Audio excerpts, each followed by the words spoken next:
So part of our community development program is a program designed to tell people about what's happening in our community.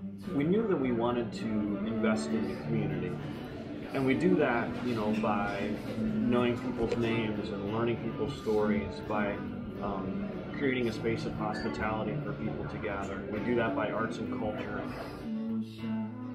How did Standing Stone begin? We were thinking of a business that would be a gathering place, that would be a central hub as people kind of live their lives, come and go, that we'd be able to create a space for people to gather. And a coffee shop was a natural fit for that. We met a young couple. Her parents owned a coffee estate in Nicaragua, and they were just telling me the things that they were about, which is, environmental care and social justice. So we knew that this was a place that we wanted to source our beans from. We sourced from all over the world, but we saw that this could be a valuable relationship. We learned so much about just the hands-on process, but also met the workers. We're able to, pick the coffee cherries and see the whole processing, knowing that what we were picking was probably going to end up in the States, let alone possibly in the shop someday.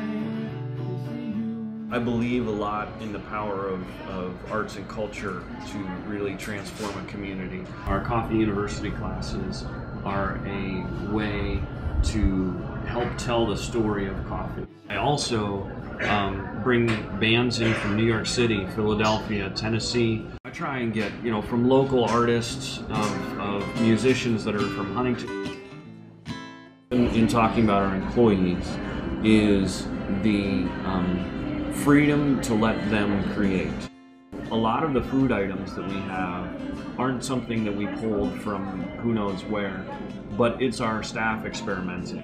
I'm really looking for someone who has a heart for caring for others and wants to be involved in making a difference. I live just a block away, so we come for coffee. We get our coffee that we drink at home from here, whole ground, and we both live and work in town, so we often come here for lunch. I do a lot of writing here. I do a lot of my reading here, so I draw a lot of comics here.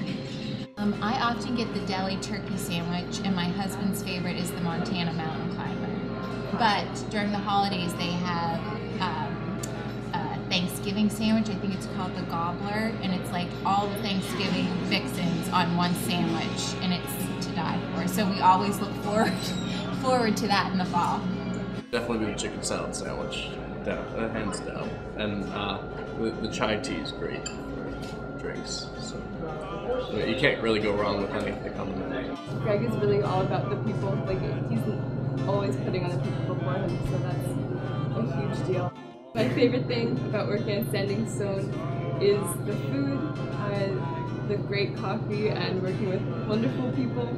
And the community development is awesome, and all the trips that he schedules and the education about coffee is really cool. What makes this business possible, yes, we do excellent things, and people can buy in at any level. Whether they just want to come here for a cup of coffee, or whether they want to come here for a music experience, whether they want to come for that social connection. The more people who start to dream big, as we are trying to do, and start to see how a space like this can really make a difference, and pretty soon it can spawn something that's a whole lot larger than a cup of coffee.